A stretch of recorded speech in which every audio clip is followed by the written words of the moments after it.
now with the next speaker, Dr. Odette Murara. Dr. Odette Murara holds a PhD in cultural anthropology from the University of the Western Cape in South Africa. Her research grapples with issues related to performance and the politics of diversity, migration studies, African studies, and peace and conflict studies. She is currently based at the University of Calgary, Canada, where she is a researcher on domestic violence prevention among Black communities living in South Africa.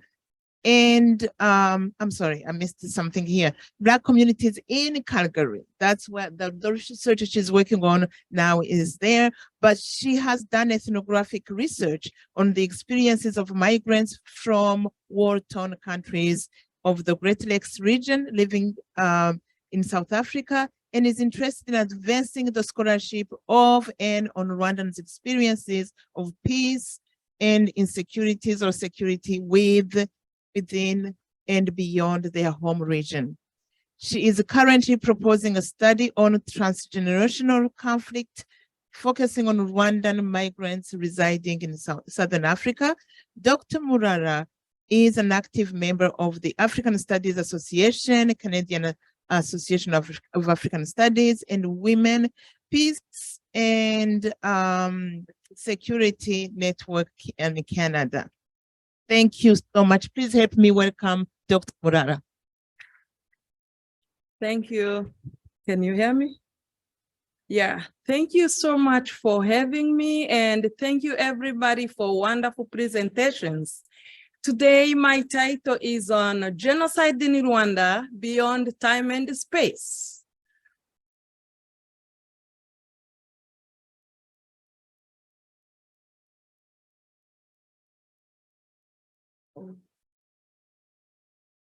All right, so we all know, like most of the time when we meet people and say we are from Rwanda and they say, I ask people, do you know Rwanda? They'll tell you, oh, Rwanda? You had the genocide. So Rwanda has been known about the genocide, but which genocide and when? So between April and July, which is mostly known as 100 days of genocide against Tutsi, happened in 1994 in Rwanda. Most of us know about that. We have read much about it. But very little is known about the genocide which was committed not within the country, but beyond borders. And specifically, I'm referring to the genocide which was committed against Hutu Rwandan refugees in the Democratic Republic of the Congo, DRC. So who committed that? What really happened? It's a long story, but I'm going to cut it short. Who were really involved in the killings against the Hutu refugees? It was Rwandan Patriotic Army, which is RPA, and the Alliance of Democratic Forces for the Liberation of Congo, ADFL, who attacked the refugee camps and killed thousands of Hutu civilian refugees. So refugees were killed in camps and along the DRC forest. I'm going to be discussing more about that. So following the conflict which we had in Rwanda, many Hutus had to find refuge outside of Rwanda, of course. And DRC was one of the neighboring countries that hosted many Hutu Rwandans. So according to the UN mapping report of 2010, we had two regions actually, but with the 3 cities that hosted the more refugees. And in North Kivu, we had the city of Goma, which had 5 camps hosting about 700,000 Hutu refugees. In South Kivu, we had Uvira, which had 11 refugee camps hosting about 220,000 Hutu refugees. And then we had in Bukavu, 26 refugee camps, hosting about 306 Hutu refugees. So although we had also Hutu refugees who fled to other neighboring countries like Tanzania, Burundi, but the most of them were just in the DRC.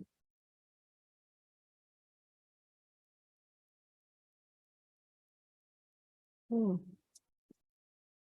What is happening to my video? Oh, here it is. Yeah.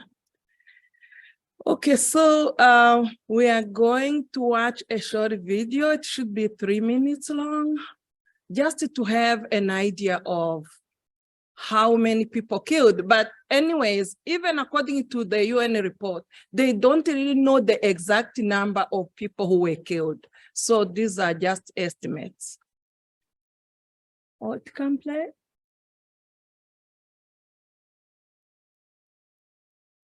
Oh, hold on. What is happening now?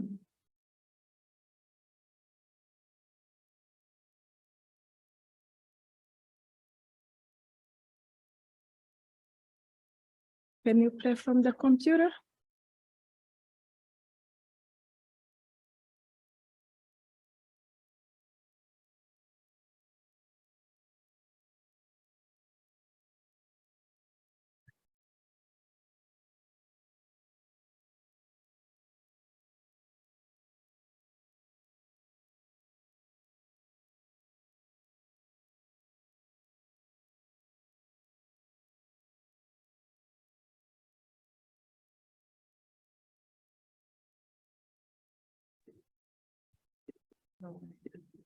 It's not letting me resume sharing. It can't play from the slides. Okay, so in the email, I also sent a link just in case. I don't know if you found it.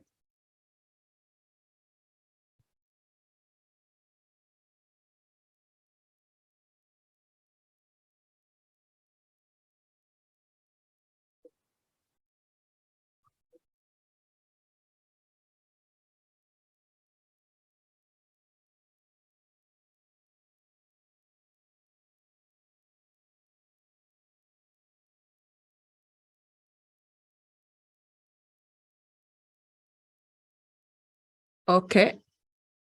Ooh.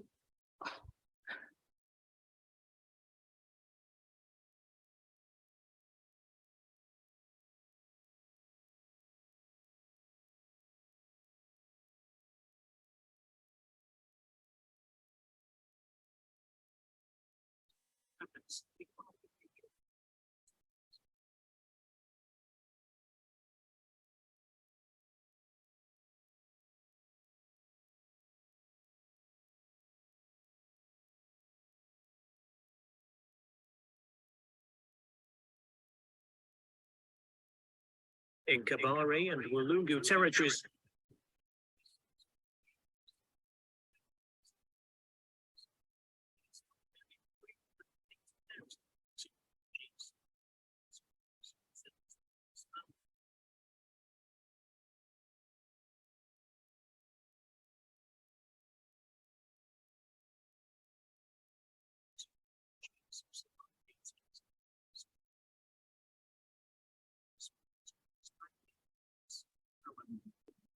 by the AFDL and RPA soldiers.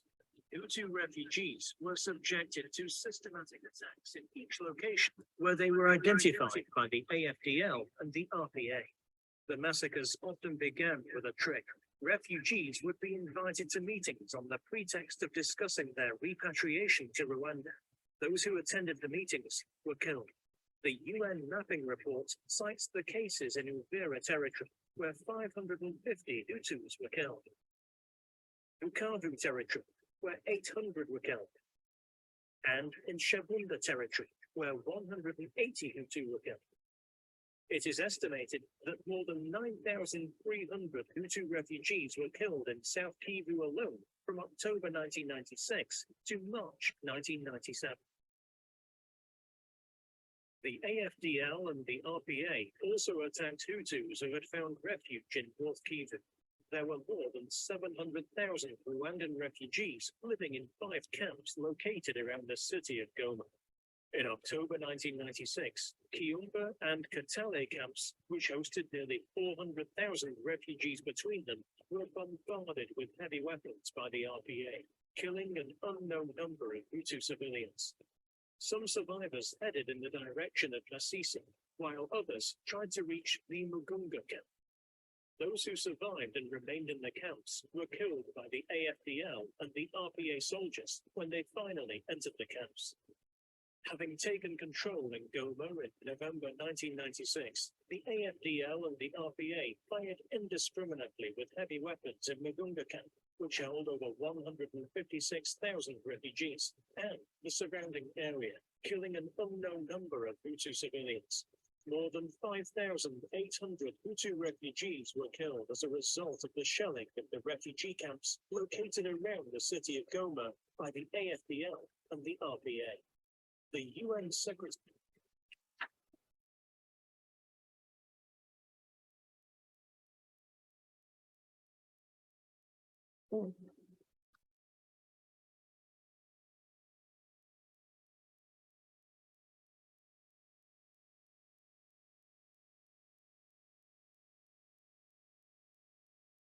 Okay.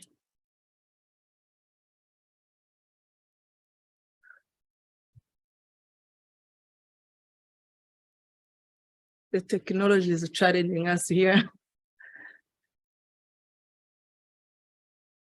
All right. Okay. So the short video that we saw is just based on the report of the UN about what happened in the DRC against the Hutu refugees. And that was just a summary, right? But what is most important is to find really the true stories from people who experienced it, what really happened. And for me to document that, I had to do life history as an anthropological approach to collect data on survivors' experiences. So I had interviews with 3 Hutu women and Hutu 3 men and 3 women who lived in DRC and who survived the genocide against them. They shared their stories of suffering and surviving the genocide against them. To protect their identity, I just use the Survivor 1 to 6 to discuss their experiences.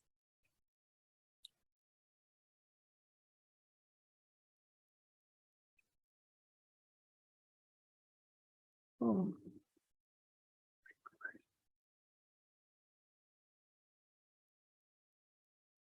Yeah.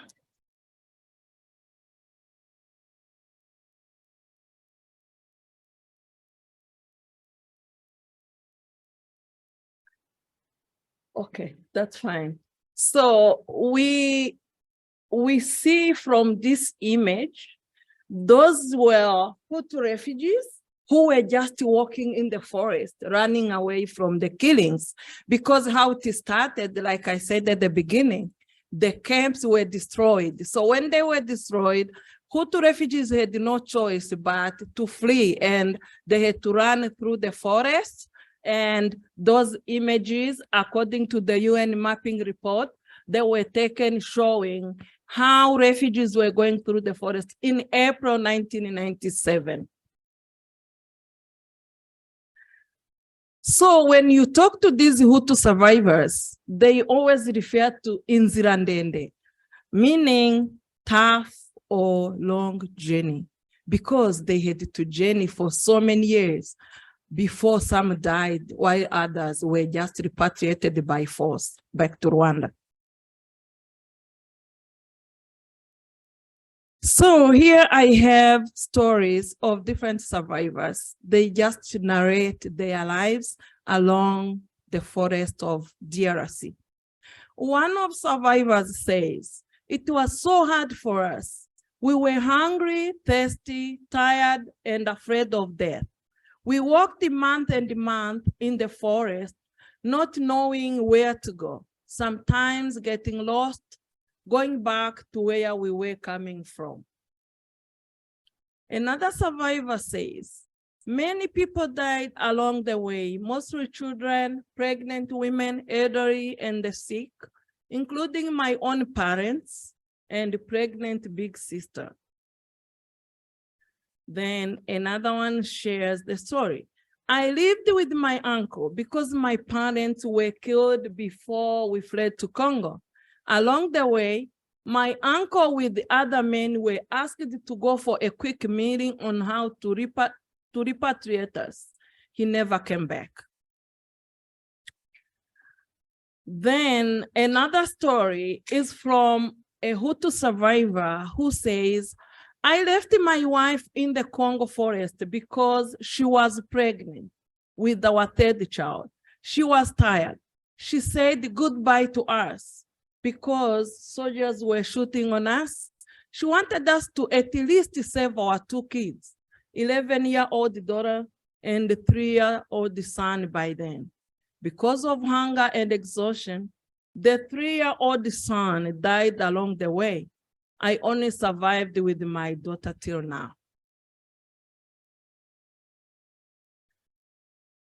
We reached the place where people gathered to form a refugee camp again so people could at least rest. And we were there for 3 nights. On our 4th day,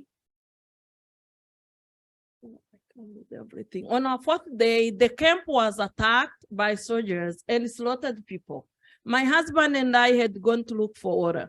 We had, oh no, I meant to hear. We had gunshots and we ran away. All right, so another person also narrates his story. I will never forget in Bandaka, we wanted to cross the Congo River to Congo Brazzaville.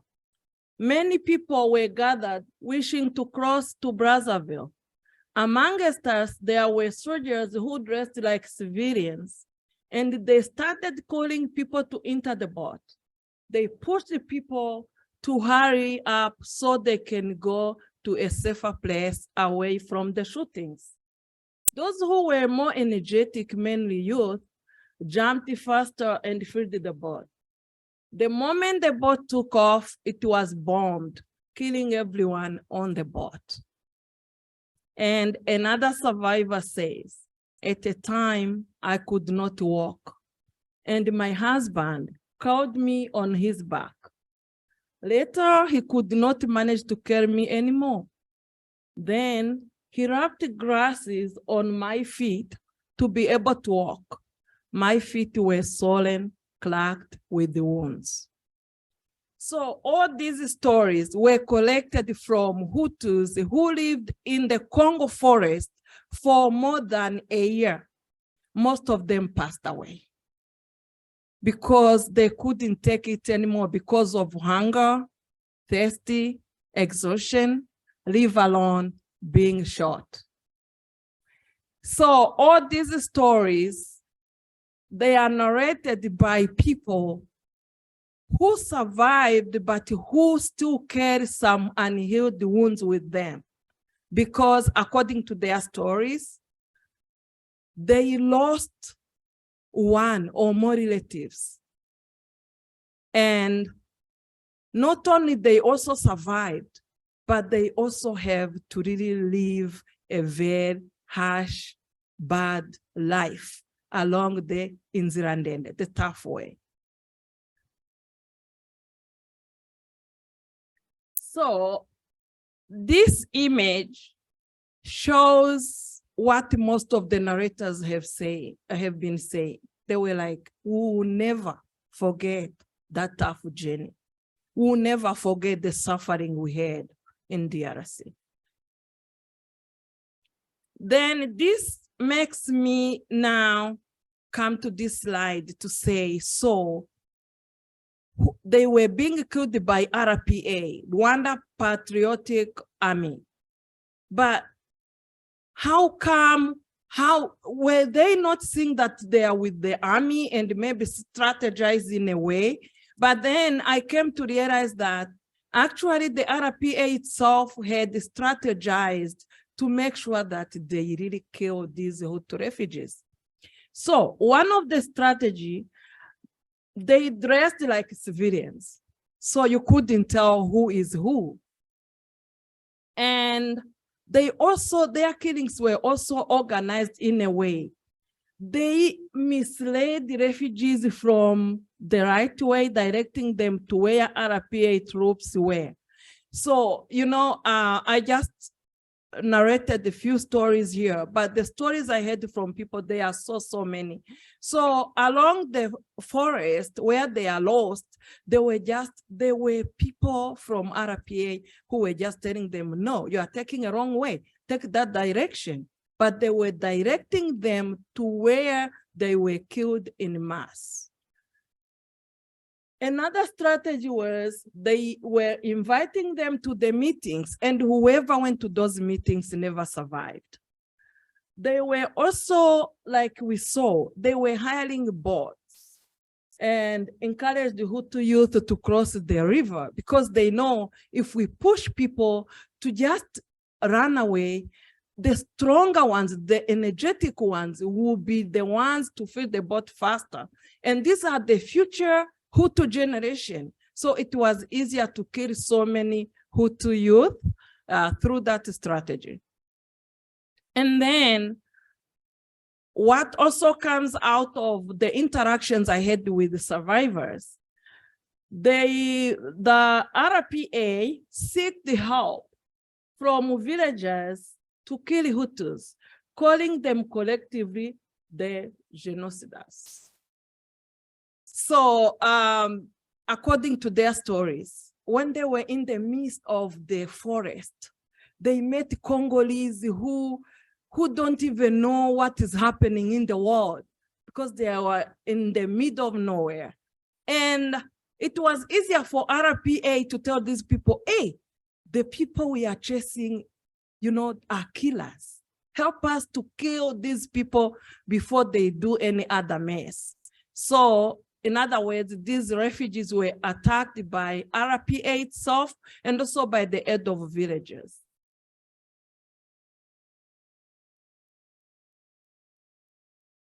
Okay. All right, but then the question for me was, okay, so how did you survive in the jungle? Because apparently DRC, we all know it's a very big country and it has a very big dense forest.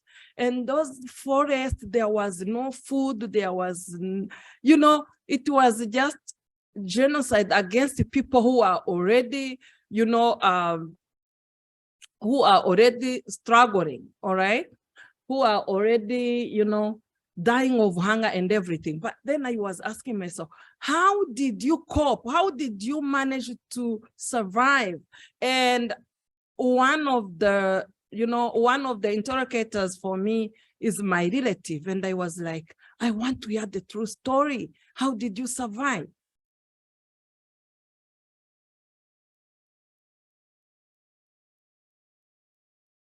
So I first look at how they managed to fight with hunger.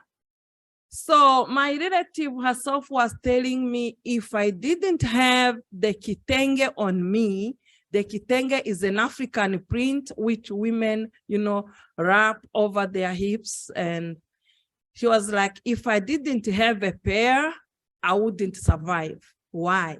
Because most of the Hutu refugees in the forest, they survived by eating roots from trees which are not even familiar to them, whether they will survive or not, but they had no choice. And for her, because she still had like a pair of those wrappers, she exchanged the wrapper for cassava roots. So for her and the husband, they survived on the cassava roots. And at the time, she even told me that she ended up, you know, because she was remaining with the one wrapper, she then asked the husband to give over his own shirt so they could survive. Simply because in the midst of the forest where they were, she narrates, people don't dress. Most Congolese who are there, they don't dress. They're like, they don't know much about, you know, dressing, eating well, or anything. So giving them a piece of cloth, you could get whatever they have in exchange.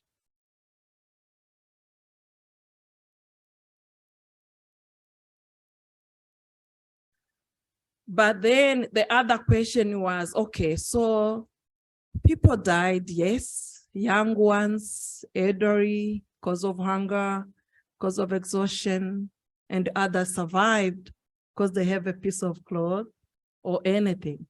And then how did they escape the killings? So other strategies, according to the survivors, they chose to walk all night long to make sure that they walk while others are sleeping, because the RPA was attacking, you know, where people are gathered, and again, during the day, or maybe at night when people are sleeping. And so they chose to walk the whole night to make sure that they are not just being in a mass of, you know, the gathering of so many people. So by avoiding mass gathering, they survived because they knew that RPA is attacking every camp that these people, you know, tried to make sure that they rest, or, you know. And they also paid attention to the language. Apparently, they were like, whenever they heard someone speaking, and in speaking Kinyarwanda put English, they knew this is an RPA soldier, because most of them had come from Uganda and they were able to speak English, as opposed to Congolese or the Rwandan refugees themselves. And also surrendering. Most of them surrendered and they chose to go home because they had no choice, although there is also another aftermath of being just home. Okay.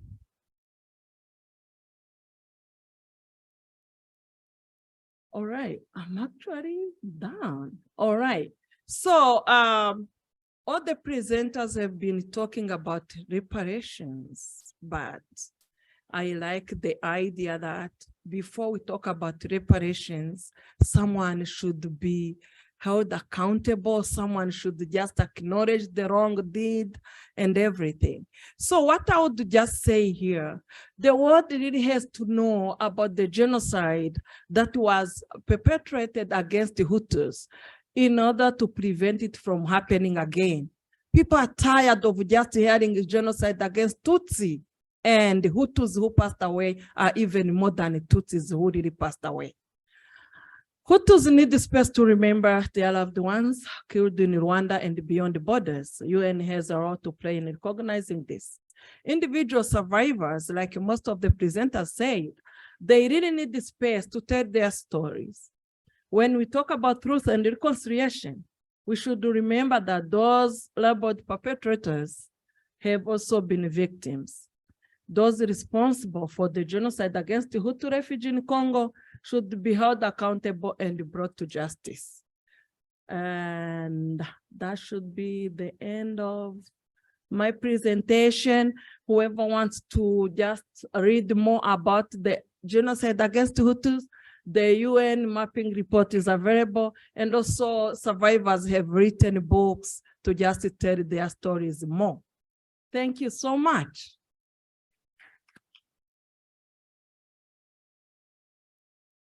Wonderful presentation. Thank you so much, Odette. For the sake of time, I think we're going to move forward. If there is any question, I think the presenters would address the questions together around the end. Okay. But thank you, thank you, thank you so much. All right. It's been great. So our next presenter is going to be Ifeoma Obi. Ifeoma is going to present on early warning signs of genocide, a call for preventive action in this cyber age. Ifeoma is a barrister and the solicitor of the Supreme Court of Nigeria. She holds a master's degree from the University of Lagos and a doctorate from the University of Tasmania, Australia. She worked as a lecturer at the University of Tasmania for 3 years, where she taught a postgraduate unit, International Maritime Policy. She practiced law at Hunkwa Attorneys and Solicitors and Sophora Partners, both in Lagos, Nigeria, where she had the privilege to represent and advise corporations and government bodies. Her publications include the Sam Hawke, another Harkelson Isle in Australia and New Zealand Maritime Law, Journal 111, Complex Contractual Relationships. Is there a need for special private international law rules on contractual chains and networks? Please help me welcome Dr. Ifeoma Obi.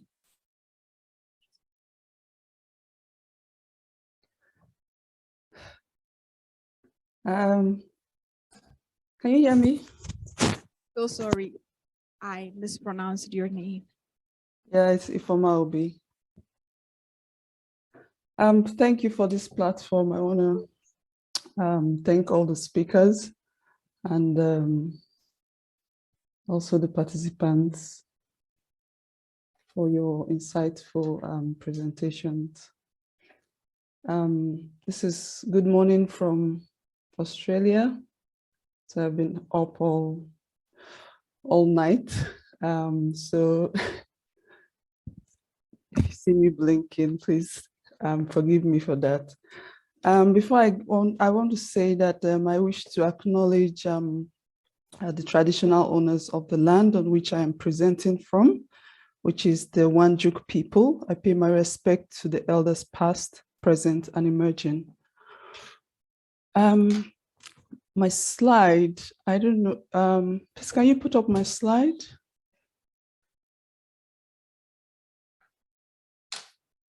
Or can I share my screen from here?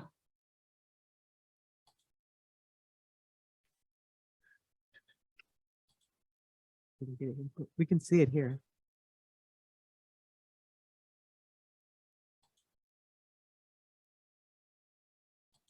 We're connecting it now. Can you hear us? Yes. Can you see my screen, my slide?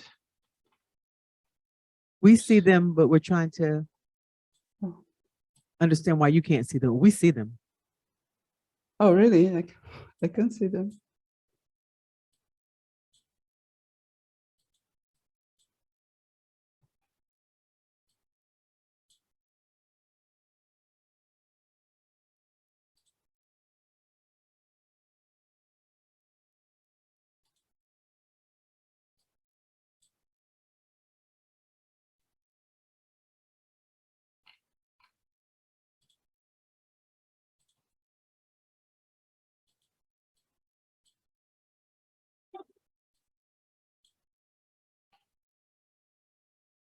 Sorry about that. I don't know what's going on.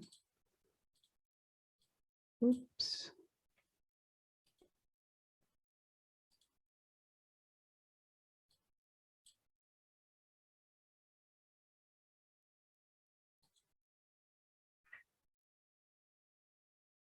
Sorry, can you share the screen from your side? Because I don't know what's going on. We're uploading it now. Okay. Give us a few minutes. All right.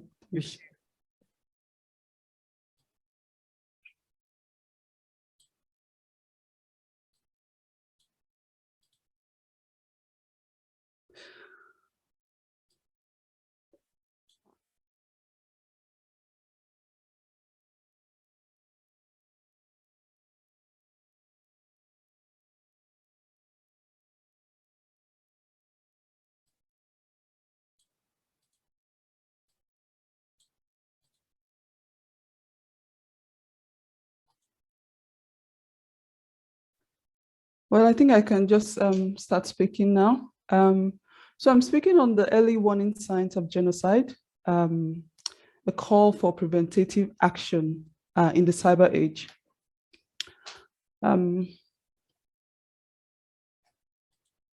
So a lot has been said about reparations. So some of the things I'll be speaking about is exploring the concept of prevention of genocide, Stanton's